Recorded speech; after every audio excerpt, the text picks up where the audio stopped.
குறியொன்றை சொல்லாத்தா நெறியொன்றை காட்டாத்தா மாகாளி மகமாயி மாரியம்மா ஆலமர தொட்டிலிடை ஆடுமாத்தா வேப்பமர பூநிழலில் நின்ற ஆத்தா ஆலமர தொட்டிலிடை ஆடுமாத்தா வேப்பமர பூநிழலில் நின்ற ஆத்தா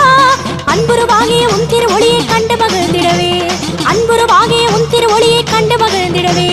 பாலாலே அபிஷேகம் செய்ய வந்தேன் பக்குவமும் கொண்டு நான் உய்ய வந்தேன் தேன் துளியை திருவடியில் ஊற்ற வந்தேன் தேவிகளே நற்கவிதை சாற்ற வந்தேன் குங்குமமும் சந்தனமும் கொண்டு வந்தேன் கோமகளே கங்கை நீர் மொண்டு வந்தேன் அபிஷேகம் அலங்காரம் பார்க்க வந்தேன் ஆதிகளே என்னை உன்னுள் சேர்க்க வந்தேன் கற்பூர